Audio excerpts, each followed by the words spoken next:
नमस्कार मित्रों, मेरा नाम है डॉक्टर ओम प्रकाश पाटिल। आज हम लोग एनीमिया चैप्टर देखने वाले हैं। दोस्तों, एनीमिया मतलब क्या होता है? हमारे बॉडी में हीमोग्लोबिन आरबीसी का कॉन्सेंट्रेशन कम हो जाता है। उसको हम लोग आसान भाषा में खून की मात्रा कम होना, ये भी हम लोग कह सकते हैं। दोस्तों, कुछ दिनों पहले वर्ल्ड हेल्थ ऑर्गेनाइजेशन का एक सर्वे हुआ था। उसमें ऐसा पाया गया था कि हमारे जो मैक्सिमम फीमेल है वो एनीमिया कैटेगरी में आते हैं। वहाँ पे भी आयरन डिफिशिएंसी एनीमिया बहुत ही ज़्यादा कॉमन है हमारे इंडियन पॉपुलेशन में। ठीक है, उसके बहुत सारे कॉजेस है। यहाँ पे उनको पुअर सोशो इकोनॉमिक स्टेटस है, वहाँ पे पुअर उनका इंटेक है, इसी के साथ साथ वेजिटेरियन डाइट, ये सब कारणों की वजह से वहाँ पे iron deficiency anaemia, vitamin B12 deficiency, ऐसा बहुत सारे चीज़ें से वहाँ पे पाया गया है दोस्तों। ठीक है, इसलिए हम लोग आज इस लेक्चर में एनीमिया के बारे में अच्छी तरह से डिटेल में देखेंगे। वहाँ पे टाइप्स ऑफ एनीमिया, वहाँ पे classification of anaemia on the basis of causes, वहाँ पे on the basis of morphology, इसके साथ साथ सीबीसी में क्या क्या वैल्यू इंटरप्रेट करनी है, इसके साथ साथ वहाँ पे इन्वेस्टिगेशन क्राइटेरिया क्या क्या रखना है, वहाँ पे लाइन ऑफ ट्रीटमेंट वगैरह कैसे सेट करनी है, ये सब चीज़ें हम लोग डिटेल में अच्छी तरह से यहाँ पे देखने वाले हैं दोस्तों। ठीक है, सो फ्रेंड्स, यहाँ पे एनीमिया देखने से पहले जरा सा हम लोग हीमोग्लोबिन का हमारे बॉडी में काम क्या है जरा सा वो देखना हमें बहुत ही ज़्यादा इंपॉर्टेंट है यहाँ पे। ठीक है, सो सबसे पहले यहाँ पे हम लोग हमारा हीमोग्लोबिन का काम यहाँ पे हम लोग देख लेते हैं। फ्रेंड्स, यहाँ पे हमारे बॉडी में क्या होता है, हीमोग्लोबिन क्या करता है, ये ऑक्सीजन के साथ कंबाइन होता है। ठीक है, हीमोग्लोबिन का काम क्या रहता है, ऑक्सीजन को कंबाइन करके वहाँ पे ऑक्सी हीमोग्लोबिन के फॉर्म में हमारे ऑल ओवर बॉडी में सर्कुलेट करना रहता है। ठीक है, ये चीज़ यहाँ पे ध्यान में रखना कि एक हीमोग्लोबिन का जो मॉलिक्यूल रहता है वो 4 ऑक्सीजन को मॉलिक्यूल को कवर करता है। ठीक है, 4 ऑक्सीजन मॉलिक्यूल वहाँ पे वो कंबाइन कर सकता है एक हीमोग्लोबिन मॉलिक्यूल। ठीक है, सो यहाँ पे क्या करता है, हीमोग्लोबिन ऑक्सीजन के साथ कंबाइन होकर ऑक्सी हीमोग्लोबिन तैयार होता है। यहाँ पे ठीक है, क्या होता है, ऑक्सी हीमोग्लोबिन होता है। ये ऑक्सी हीमोग्लोबिन क्या होता है फ्रेंड्स, ऑल ओवर बॉडी में क्या होता है, यहाँ पे सर्कुलेट होता है। ठीक है, ये ऑक्सी हीमोग्लोबिन क्या होता है, ऑल ओवर बॉडी में सर्कुलेट होता है और वहाँ पे हमारे जो सब ऑर्गन्स है, सब ऑर्गन को ऑक्सीजनेशन वगैरह सप्लाई करना, ये हीमोग्लोबिन का काम रहता है फ्रेंड्स यहाँ पे। ठीक है, आपको समझ में आई है? और एक बार देख लेते हैं, यहाँ पे क्या होता है, हमारी बॉडी जो हीमोग्लोबिन है, ये हीमोग्लोबिन क्या करती है, 4 ऑक्सीजन मॉलिक्यूल को कंबाइन हो सकता है। ठीक है, एक हीमोग्लोबिन क्या करता है, 4 ऑक्सीजन मॉलिक्यूल को कंबाइन कर सकता है। ये क्या होता है फ्रेंड्स, वहाँ पे हीमोग्लोबिन ऑक्सीजन के साथ कैरी होने के साथ साथ ऑक्सीजन के साथ कंबाइन होने के बाद ऑक्सी हीमोग्लोबिन में जाता है। ठीक है, ये ऑक्सी हीमोग्लोबिन क्या होता है फ्रेंड्स, हमारे बॉडी में ऑल ओवर बॉडी में सर्कुलेट होता है। ठीक है, ऑक्सी हीमोग्लोबिन क्या होता है, ऑल ओवर बॉडी में सर्कुलेट होता है और वहाँ पे हमारे सब ऑर्गन्स को, जैसे कि किडनी है, ब्रेन है, लीवर है, सबको ये सर्कुलेट ऑक्सीजनेशन होता है फिर वहाँ पे। ठीक है, ये फिर वहाँ पे ऑर्गन्स वगैरह अच्छी तरह से प्रॉपरली वर्क उस तरीके से कर सकते हैं। ठीक है, सो फ्रेंड्स, यहाँ पे कई बार क्या होता है, समझो यहाँ पे हीमोग्लोबिन का कॉन्सेंट्रेशन समझो कम हो गया। ठीक है, यहाँ पे समझो हीमोग्लोबिन कॉन्सेंट्रेशन कम है, इसके साथ साथ फिर ये क्या होता है, फिर इसे ऑक्सीजन के साथ कंबाइन प्रॉपर तरीके से नहीं होता, फिर ये ऑक्सी हीमोग्लोबिन की मात्रा भी हमारे बॉडी में कम होती है। तो हमारे बॉडी में जो सर्कुलेट होने वाला ऑक्सी हीमोग्लोबिन है वो अच्छी तरह से प्रॉपर तरीके से सब ऑर्गन को सप्लाई नहीं होता। तो फिर ये इनसफिशिएंट सप्लाई की वजह से हमारे जो बॉडी में जो ऑर्गन है वो ऑर्गन क्या होता है फ्रेंड्स, वहाँ पे प्रॉपर तरीके से वर्क नहीं कर पाते। तो फिर वहाँ पे हमें फटीग, फेंटिंग, इसके साथ साथ पेशेंट को गिडीनेस कई बार, या फिर वहाँ पे जो उस ऑर्गन की डिफिशियंसी की वजह से कुछ जो कॉजेस वगैरह है, ऑर्गन प्रॉपर तरीके से वर्क वगैरह नहीं करता, ये सब हमें वहाँ पे देख सकते हैं। वो एनीमिया के सिम्टम्स में अगर हम लोगों को दिखाई दे सकते हैं वहाँ पे। ठीक है, सो ये हीमोग्लोबिन का काम क्या है वो भी हम लोगों को पता रहना चाहिए दोस्तों। ठीक है, सो अच्छी तरह से ये भी जरा सा देख लेना।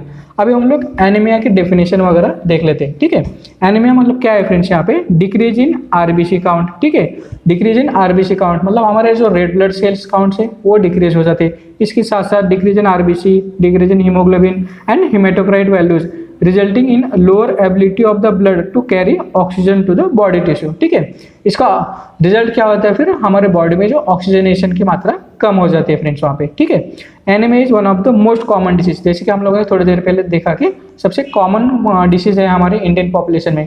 इसलिए हमारे जो जनरल प्रैक्टिशनर्स है, हमारे जो फाइनल ईयर के स्टूडेंट है या फिर इंटर्न स्टूडेंट है, उनको ये चैप्टर देखना बहुत ही ज़्यादा इंपॉर्टेंट है, क्योंकि वहाँ पे हम लोगों को टाइप्स ऑफ एनीमिया के हिसाब से भी हम लोगों को लाइन ऑफ ट्रीटमेंट वहाँ पे सेट कर सकते हैं। कई बार क्या होता है, हम लोग वहाँ पे HB वगैरह डाउन देख लेते हैं तो डायरेक्टली आयरन सुक्रोज वगैरह या फिर फोलिक एसिड के टैबलेट्स वगैरह दे देते हैं, लेकिन कई बार क्या होता है फ्रेंड्स, वहाँ पे पेशेंट को रिजल्ट वगैरह नहीं मिलता। इसके इसलिए क्या होता है, क्योंकि वहाँ पे हम लोगों को कॉज भी देखना जरूरी रहता है, क्योंकि एनीमिया के उस कॉज के हिसाब से हम लोगों को जरा सा लाइन ऑफ ट्रीटमेंट भी वहाँ पे सेट करनी पड़ती है दोस्तों। ठीक है, सो यहाँ पे जरा सा अच्छी तरह से देखना जरूरी है। ठीक है। So anaemia is one of the most common disease है, ठीक है, मोस्ट कॉमन डिसीज है। It can be defined as haemoglobin less than 30 gram per dl, कहाँ पे, मेल में, ठीक है। समझो मेल में हीमोग्लोबिन 30 ग्राम से कम है तो हम लोग यहाँ पे मेल कैटेगरी में एनीमिया कर सकते हैं। एंड फीमेल में क्या है फ्रेंड्स, यहाँ पे 12 gram per DL for female as per हु, वर्ल्ड हेल्थ ऑर्गेनाइजेशन ने जो क्राइटेरिया बताया है उसके हिसाब से मेल में समझो 13 से कम है हीमोग्लोबिन तो हम लोग उसको एनीमिया कैटेगरी में कंसीडर करते हैं। एंड फीमेल में क्या होता है फ्रेंड्स, वहाँ पे 12 से कम है तो उसको भी हम लोग एनीमिया कैटेगरी कंसीडर करते हैं फ्रेंड्स वहाँ पे, ठीक है। सो ये हो गया एनीमिया की डेफिनेशन वगैरह। अभी हम लोग जरा सा आगे बढ़ते हैं, अभी हम लोग एनीमिया की पैथोलॉजी देख लेते हैं। यहाँ पे क्या होता है, कुछ कॉजेज की वजह से आरबीसी का प्रोडक्शन तो कम हो जाता है या फिर वहाँ पे आरबीसी का ब्रेकडाउन तो हो जाता है, ये सब को वहाँ पे कॉजेज वगैरह जरा सा हम लोग आगे देखेंगे। लेकिन यहाँ पे क्या होता है, आरबीसी का प्रोडक्शन या फिर आरबीसी वहाँ पे डिस्ट्रक्शन वगैरह हो जाता है तो आरबीसी का काउंट कम हो जाता है हमारे ब्लड में। तो इसी के साथ साथ कई बार हीमोग्लोबिन का कॉन्सेंट्रेशन भी कम हो जाता है या फिर हीमेटोक्राइट कॉन्सेंट्रेशन भी वहाँ पे हम लोगों को कम दिखाई देने लगता है ब्लड में, ठीक है। तो इससे क्या होता है, डिमिनिश्ड ऑक्सीजन कैरिंग कैपेसिटी, जैसे कि हम लोगों ने थोड़ी देर पहले देखा कि हीमोग्लोबिन ऑक्सीजन के साथ कैरी होने के बाद ऑक्सीजन हीमोग्लोबिन होता है, तो यहाँ पे diminished oxygen carrying capacity, oxygen को कैरी नहीं कर पाता, ठीक है। तो वहाँ पे क्या होता है, hypoxia and hypoxia induce effects of organ functioning, जो कि ऑर्गन को ऑक्सीहीमोग्लोबिन अच्छी तरह से प्रॉपर तरीके से सप्लाई होना चाहिए, वो ऑक्सीजन प्रॉपर तरीके से सप्लाई नहीं हो पाता, इसलिए वहाँ पे हाइपोक्सिया या फिर वहाँ पर हाइपोक्सिक इंड्यूस्ड वहाँ पे ऑर्गन इनसफिशिएंसीज वगैरह देखी जाती है, इसलिए ऑर्गन उसके काम जो है प्रॉपर तरीके से कर नहीं पाते, ठीक है। इसलिए वहाँ पे वो ऑर्गन के साथ साथ वहाँ पे सिम्टम्स ऑफ एनीमिया दिखाई देने लगता है, मतलब पेशेंट में फटीग है, फेंटिंग है, इसके साथ साथ पाल्पिटेशंस वगैरह, ये सब वहाँ पे सिम्टम्स वगैरह पेशेंट में इसलिए वहाँ पे दिखाई देने लगते हैं फ्रेंड्स वहाँ पे, ठीक है। इसके अच्छी तरह से जो डिटेल पैथोलॉजी है वहाँ पे हम लोगों को कॉजेस में अच्छी तरह से हम लोगों को जरा सा देख सकते हैं, ठीक है। इसलिए सबसे पहले अभी हम लोग उसके क्लासिफिकेशन वगैरह अच्छी तरह से डिटेल में देख लेना चाहिए दोस्तों, ठीक है। तो हम लोग अभी उसको एनीमिया के क्लासिफिकेशन देखेंगे फ्रेंड्स। यहाँ पे एनीमिया के क्लासिफिकेशन अच्छी तरह से हम देख लेना, क्योंकि यहाँ पे क्या होता है, एनीमिया के एक बार कॉज वगैरह हम लोगों को पता चल गया, मतलब वहाँ पे प्रॉपर डायग्नोसिस पता चल गया, तो हम लोग वहाँ पे उसको लाइन ऑफ ट्रीटमेंट उसके हिसाब से सेट कर सकते हैं दोस्तों, ठीक है। सो सबसे पहले यहाँ पे क्लासिफिकेशन देखेंगे, क्लासिफिकेशन भी on the basis of causes देखेंगे, ठीक है, मतलब वहाँ पे एनीमिया क्यों हुआ है ये भी हम लोगों को पता रहना चाहिए दोस्तों, ठीक है। ये क्लासिफिकेशन देखने से पहले एक मजेदार हम लोग एक केस डिस्कस कर लेते हैं। एक बार क्या हुआ था, हमारे एक स्टूडेंट का फोन आया, उसने कहा कि सर हीमोग्लोबिन एक पेशेंट का 7 है तो उसको आयन कितना लोड करना है, ये वो स्टूडेंट ने क्वेश्चन पूछा था दोस्तों, ठीक है। मैंने उसको क्रॉस क्वेश्चनिंग की कि हीमोग्लोबिन का कॉज क्या है इतना 7, मतलब वहाँ पे एनीमिया का कॉज क्या है, इतना हीमोग्लोबिन 7 है, तो मेरा पूछने का ये मतलब था कि वहाँ पे कहीं से ब्लीडिंग वगैरह हुई है क्या, पेशेंट को कॉज क्या है, यहाँ पे पोर इंटेक वगैरह पोर है क्या, ये सब पूछने का मतलब था मेरा। तो पेशेंट ने हमारे डॉक्टर ने अच्छे तरह से उसकी हिस्ट्री प्रॉपरली नहीं ली थी, उनको पता नहीं है कि वहाँ पे हीमोग्लोबिन इतना क्यों कम है, उनको इतना ही पता है कि उसको सिर्फ आयरन लोड करना है। दोस्तों कई बार क्या होता है, हम लोग एक्सेस समझो आयरन लोड करने जाते हैं तो क्या होता है, पेशेंट में लिवर टॉक्सिसिटी हो जाती है, क्योंकि आयरन भी क्या है, मेटल प्रोडक्ट है, ठीक है। सो हम लोग एक्सेस क्वांटिटी ज़्यादा समझो एक्सेस क्वांटिटी में आयरन वगैरह लोड करते हैं तो कई बार लिवर टॉक्सिसिटी वगैरह भी हो सकते हैं दोस्तों, ठीक है, ये बात ध्यान में रखना। सो आयरन कितना लोड करना है वो हम लोग डिटेल में देखेंगे। मेरा कहने का मतलब इतना ही है कि जब हम लोग एनीमिया का कॉज वगैरह देख रहे हैं तो अच्छी तरह से हम लोगों को पता रहना चाहिए कि एनीमिया मतलब हीमोग्लोबिन इतना कम क्यों है। ऐसे केसेस में क्या होता है, समझो हीमोग्लोबिन इतना ज़्यादा कम होता है तो कई बार बॉडी में से क्या होता है फ्रेंड्स, वहाँ पे ब्लीडिंग वगैरह होती है, जैसे कि हेमोरॉइड्स के पेशेंट वगैरह रहते हैं, उनमें भी समझो इंटरनल हेमोरॉइड्स में समझो ब्लीडिंग वगैरह होती रहती है, तो ऐसे पेशेंट में भी हीमोग्लोबिन कम होता है, तो हम लोगों को लाइन ऑफ ट्रीटमेंट उसी हिसाब से सेट करनी पड़ती है कि हमारे बॉडी में ब्लड की मात्रा कम हो रही है, तो हम लोगों को एक्सटर्नल समझो हीमोग्लोबिन 7 है तो एक्सटर्नल पैक्सल वॉल्यूम वगैरह हम लोगों को देने पड़ते हैं, ठीक है। इसलिए वहाँ पे हमारी लाइन ऑफ ट्रीटमेंट उसी हिसाब से सेट होती है दोस्तों, ठीक है। सो हम लोगों के ये क्लासिफिकेशन जो है अच्छी तरह से हम लोगों को देखना जरूरी है यहाँ पे, ठीक है। सबसे पहले आता है फ्रेंड्स यहाँ पे ब्लड लॉस की वजह से, ठीक है, हमारे बॉडी में समझो ब्लड लॉस हो रहा है, मतलब क्या होता है, आरबीसी हमारे बॉडी में से लॉस हो रहे हैं, तो वहाँ पे हमारे सीबीसी में क्या वैल्यू आएगी, आरबीसी का मतलब आरबीसी की वैल्यू है कम आएगी उसमें, ठीक है। यहाँ पे ब्लड लॉसेस के कॉजेस कौन से समझो, जीआई ब्लीडिंग है, ठीक है, जीआई ब्लीडिंग जैसे कि लिवर सिरोसिस जैसे पेशेंट्स वगैरह रहते हैं, उनमें क्या होता है पोर्टल हाइपरटेंशन की वजह से, पोर्टल गैस्ट्रोपैथी की वजह से वगैरह वहाँ पे इसोफेजल वायरसेस वगैरह रहते हैं, उनमें भी क्या होता है फ्रेंड्स, वहाँ पे हिमेटेमेसिस वगैरह देखे जाते हैं, या फिर कई बार मलिना वगैरह दिखाई देने लगता है, तो ऐसे पेशेंट में ज़रा सा जीआई ब्लीडिंग वगैरह में भी पेशेंट को ब्लड लॉस हो सकता है दोस्तों, ठीक है। बाद में आता है हेमोप्टाइसिस। हेमोप्टाइसिस मतलब वहाँ पे खांसी में से ब्लड जाता है। कई बार ट्यूबरकुलोसिस के पेशेंट बहुत ज़्यादा खांसने के बाद भी वहाँ पे उनके ब्लड वगैरह खांसने में जाता है, तो ऐसे में हेमोप्टाइसिस की वजह से भी ये हीमोग्लोबिन रिड्यूस हो सकता है। इसके साथ साथ कई बार मेनोरेजिया है, हमारे जो फीमेल पेशेंट्स है वहाँ पे कई बार क्या होता है रिमोट एरिया में वगैरह, ऐसे में पेशेंट में क्या होता है हेवी मिनिस्ट्रल ब्लीडिंग वगैरह रहती है, और वो क्या होता है वो अच्छी तरह से प्रॉपरली तरीके से ट्रीटमेंट वगैरह नहीं लेते, तो ऐसे केसेस में क्या होता है ये केसेस वगैरह जरा सा उसमें भी एनीमिया अच्छी तरह से दिखाई दे सकता है फ्रेंड्स वहाँ पे, ठीक है। इसके साथ साथ कई बार हेमेचूरिया होता है, या फिर वहाँ पे हेमोरॉइड्स है, हेमोरॉइड्स में भी इंटरनल हेमोरॉइड्स वगैरह है, तो ऐसे इंटरनल हेमोरॉइड्स में भी क्या होता है फ्रेंड्स वहाँ पे ब्लीडिंग वगैरह कंटिन्यूस रहती है ऐसे पेशेंट को, ठीक है। इसलिए भी वहाँ पे भी एनीमिया वगैरह हो सकता है। या फिर कई बार समझो ट्रॉमा वगैरह है, यहाँ पे एक्सटर्नल इंजरीज वगैरह है, यहाँ पे आरटीए वगैरह है, ऐसे में भी पेशेंट को क्या होता है फ्रेंड्स वहाँ पे ये एनीमिया वगैरह दिखाई दे सकता है, ठीक है।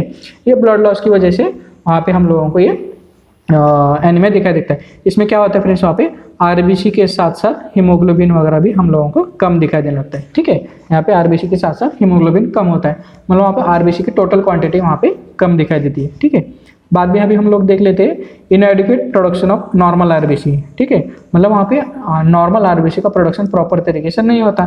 इसमें कई बार क्या होता है फ्रेंड्स, यहाँ पे पेशेंट अच्छी तरह से समझो प्रॉपर तरीके से इनटेक नहीं लेता है, तो वहाँ पे आरबीसी का प्रोडक्शन वगैरह नहीं होता। या फिर कई बार क्या होता है फ्रेंड्स वहाँ पे विटामिन B12 वगैरह जो रहते हैं वो प्रॉपर तरीके से अब्सॉर्प्शन वगैरह नहीं होता है। ऐसे बहुत सारे कॉजेस है, उसकी वजह से प्रॉपरली तरीके से आरबीसी प्रोडक्शन प्रॉपर तरीके से नहीं होता, इसलिए वहाँ पे ऐसे केसेस में भी ये एनीमिया दिखाई दे सकता है दोस्तों, ठीक है।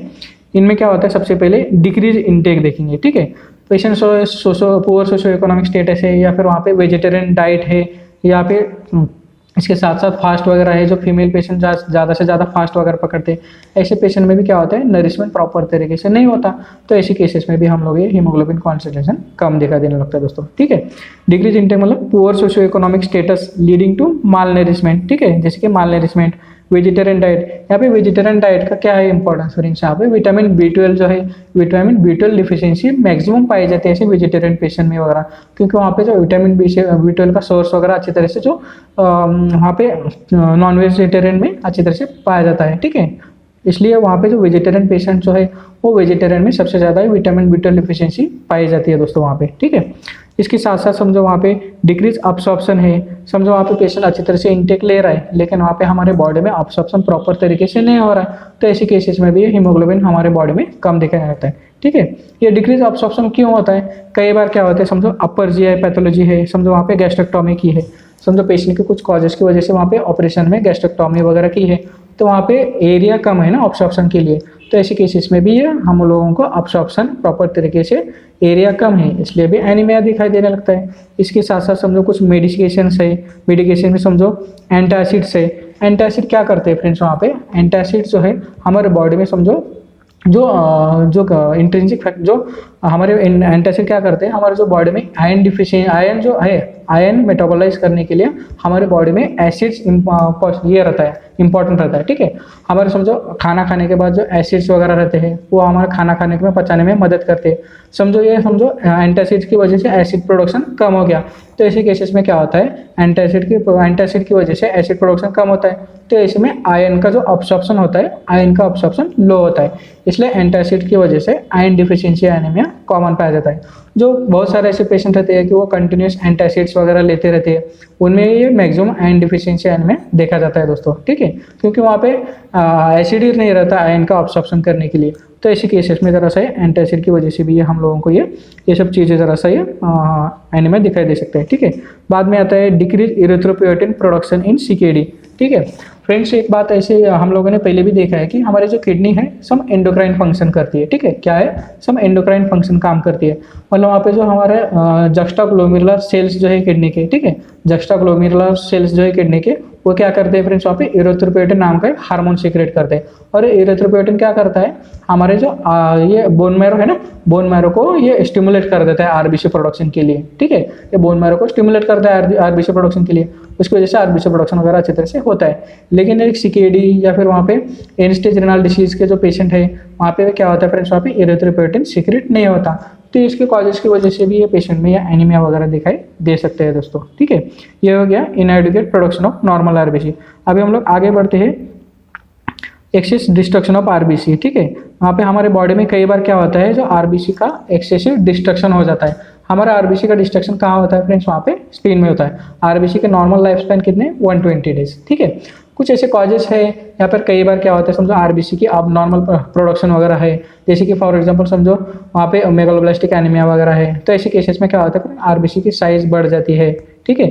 इसके साथ साथ समझो वहाँ पे जैसे कि मलेरिया है, पेशेंट को फीवर आया है, ये अबनॉर्मल आरबीसी है ना। अबनॉर्मल आरबीसी क्या होता है फ्रेंड्स, वहाँ पे हमारे स्प्लीन में जाके डिस्ट्रक्शन हो जाता है वहाँ पे, ठीक है। इसके साथ साथ सिकल सेल है, थैलेसीमिया मेजर है, बीटा थैलेसीमिया वगैरह, ऐसे केसेस में भी है क्या होता है फ्रेंड्स, वहाँ पे अबनॉर्मल आरबीसी हमारे स्प्लीन में जाके डिस्ट्रक्शन हो जाते हैं फ्रेंड्स यहाँ पे, ठीक है। इसकी वजह से भी, हेवी डिस्ट्रक्शन की वजह से भी एनीमिया वगैरह हम लोगों को दिखाई दे सकता है, ठीक है।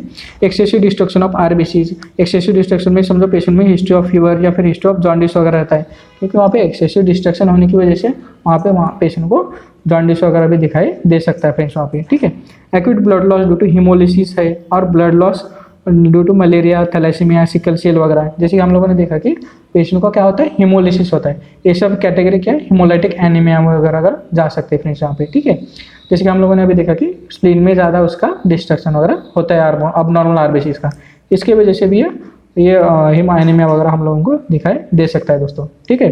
बाद में जाते हैं चौथे कैटेगरी में, इसके क्रोनिक कॉजेस की वजह से, ठीक है। जो क्रोनिक डिसीजेस वगैरह है, जैसे कि कैंसर है, इसके साथ साथ लिवर सिरोसिस है, सीकेडी है, रोमेटॉइड आर्थराइटिस है, एसएलई है, अल्सरेटिव कोलाइटिस, क्रोन डिसीज, ऐसे पेशेंट में भी ये हम लोगों को एनीमिया दिखाई दे सकता है फ्रेंड्स वहाँ पे, ठीक है। जो लिवर सिरोसिस है ना फ्रेंड्स, लिवर सिरोसिस में जो हमारे बॉडी में एक्यूट और क्रोनिक ब्लड लॉस होते रहता है गैस्ट्रोपैथी की वजह से, जैसे कि हम लोग देखा है एसोफेजियल वायरसेस वगैरह रहते हैं, उनमें से ब्लडिंग वगैरह कंटिन्यूसली स्टार्ट होती रहती है फ्रेंड्स वहाँ पे, ठीक है। इसलिए एक्यूट एंड क्रोनिक ऐसे ब्लड लॉस वगैरह होते रहता है। बाद में है सीकेडी, जैसे कि हम लोगों ने देखा कि वहाँ पे एरिथ्रोपोएटिन का प्रोडक्शन कम होता है, इसकी वजह से भी वहाँ पे ब्लीडिंग, वहाँ पे भी आरबीसी का प्रोडक्शन नहीं होता, ठीक है। उसके बाद में आता है कैंसर पेशेंट। कैंसर के पेशेंट में क्या होता है फ्रेंड्स, वहाँ पे पैनसाइटोपेनिया दिखाई देने लगता है, मतलब वहाँ पे हीमोग्लोबिन के साथ साथ डब्ल्यूबीसी, प्लेटलेट भी सब ब्लड प्रोडक्ट कम होते हैं, क्योंकि हमारे बोन मैरो क्या होता है वहाँ पे सप्रेस हो जाते हैं, बोन मैरो अच्छी तरह से वर्किंग नहीं कर पाते, इसलिए आरबीसी का प्रोडक्शन भी वहाँ पे कम होता है दोस्तों। इसलिए वहाँ पे कैंसर के पेशेंट में, जैसे कि एटोमिन जो डिसऑर्डर्स है, रोमेटॉइड आर्थराइटिस है, एसएलई है, ऐसे पेशेंट में भी ये आरबीसी का प्रोडक्शन हम लोगों को कम दिखाई देने लगता है। ऐसे पेशेंट जो क्रोनिक बहुत ही ज़्यादा सालों से है, ऐसे पेशेंट में भी ये एनीमिया वगैरह रहता है दोस्तों, ठीक है। बाद में आता है ulcerative colitis and Crohn's disease, जो है जो Crohn's disease and ulcerative colitis है, आईबीडी, ये पेशेंट में भी क्या होता है फ्रेंड्स, वहाँ पे जो हमारे स्मॉल इंटेस्टाइन है, स्मॉल इंटेस्टाइन में वगैरह क्या होता है, वहाँ पे विटामिन B12 का जो अब्सॉर्प्शन प्रॉपर तरीके से नहीं होता, या फिर वहाँ पे जो अल्सरेटिव कोलाइटिस जैसे पेशेंट है, वहाँ पे प्रॉपर तरीके से उनको अब्सॉर्बिव एरिया नहीं मिलता, ठीक है। ऐसे केसेस में भी ये, क्रोनिक केसेस में भी एनीमिया हम लोगों को दिखाई दे सकता है दोस्तों, ठीक है। सो ये फ्रेंड्स हम लोगों को ये एनीमिया का जो टाइप है, ये एनीमिया के दोनों क्लासिफिकेशन है on the basis of causes, ये हम लोगों को पता रहना चाहिए, ठीक है। सो सबसे पहले हम लोगों ने देखा ब्लड लॉस की वजह से, बाद में आता है inadequate production of the normal RBC, ठीक है। बाद में तीसरा कॉज आता है यहाँ पे एक्सेसिव डिस्ट्रक्शन ऑफ आरबीसी, ठीक है। बाद में चौथा कॉज क्या आता है यहाँ पे, क्रोनिक डिसीजेस की वजह से। ये सब चीज़ें कौन सी है, ये कॉजेस की वजह से पे क्लासिफिकेशन ऑफ एनीमिया है दोस्तों, ठीक है।